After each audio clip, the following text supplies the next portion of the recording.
meaning outside things that change inside feelings, alcohol and drugs. Why do you think that alcohol and drugs appeal to certain people? Because of how instantly those chemicals seem to make us feel better on the inside. Sex, relationship addicts. There are people who are addicted to relationships. I will find another half person and that will make my half person whole. Two halves make a whole, right? Wrong. It goes the other way. Workaholism, addictions. And we cannot be changed except that we have a process.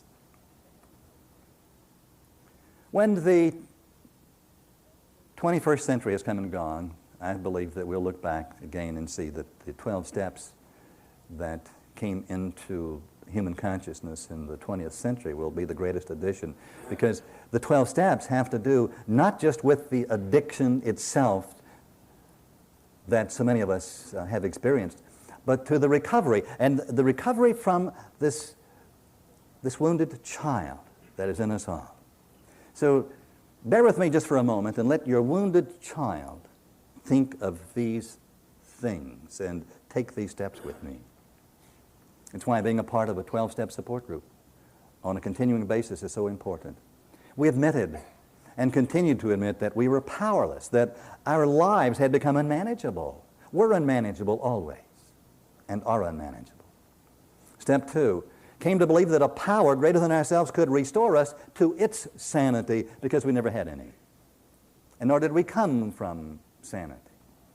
Could restore us to a new order of things. Step 3, made a decision to turn our will and our lives over to the care of God as we understood Him, and now we've come to understand God as being the Spirit of the universe in us and around us, responding to us, infinite in its ability to heal and comfort and change. Step 4, made a searching and fearless moral inventory of ourselves, to become willing for the first time in our lives to examine our personal history and to write it out, and to call it good, and to utilize it for the purpose of clearing it away so that it is no longer a hindrance to our lives. Admitted to God, to ourselves, and to another human being the exact nature of our wrongs, which is a 180-degree shift, because we spend our lives declaring how wrong other people are. Amazing, isn't it? We're entirely ready to have God remove all these defects of character. The willingness to be changed. Do you know that if we do these things, we might get fixed? You better think about that. That's scary. We might change if we do this. We might change if we go into action. We might change if we make a commitment. We might change if we set some parameters around ourselves. We might change if we require the things from ourselves that ultimately must be required. We might change if we make a decision.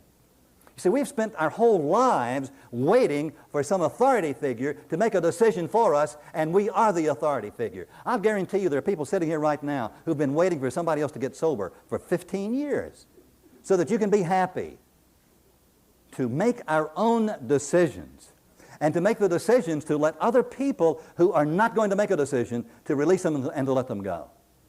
To give them the right to live or the right to die, but to make the commitment that we're going on toward our good with our new family, with that group of people who are also caught up in this process of discovering their personal wholeness. To make a list of all the persons we had harmed and became willing to make amends to them all. And I discovered, and you will too, that the list of all the persons that we had harmed was the same list that I thought had harmed me. Made direct amends to such people whenever possible, except when to do so would injure them or others, realizing that we cannot get well at another person's expense. And then continue to take personal inventory. Continue to observe ourselves moment to moment, event by event, and when we are wrong, promptly admitted it, acknowledged it. It is so exciting, these things. Your wounded child simply cannot remain wounded if you practice these principles in all of your affairs. It cannot. And your wonder child will come alive, because these are the textbook instructions on how to become a spiritual being. That's what they are. Sought through prayer and meditation to improve our conscious contact with God as we understood Him, praying only for the knowledge of His will for us and the power to carry that out. And having had a spiritual awakening as a result of these steps, we tried to carry this message to others, to practice these principles in all of our affairs. The willingness to take the impulses, the insights that come to us and write them down. If you were a part of a family of origin, a dysfunctional family, you know that no one ever set goals. No one ever made future choices to become a goal setter and a goal achiever. Let me close this series of lessons with one of the most beautiful prayers that I've ever discovered. It's called The New Man. Let's call it The New Person. It's by Peter Marshall. Let your inner child, let your real self, let the adult that you are hear this. I know, God, that I must come to you just as I am. But I also know that I dare not go away just as I came. Often I've known failure. Failure in the moral realm, failure in ethics, failure in my attitudes, failure in my disposition, and I've confessed all these defeats to you. You've graciously forgiven me. Yet I know, God, that merely to forgive me will not suffice. For unless I am changed, I shall do these same things again.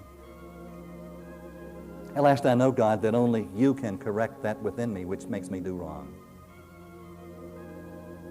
Where I am blind, you must give me sight.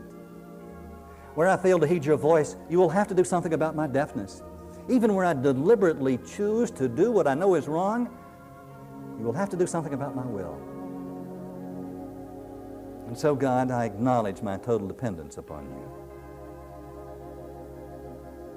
Make me over into the person that you have created me to be, so that I may yet find that destiny for which you have given me birth. And for the help of my new family, those wonderful people who join me as we search, as we walk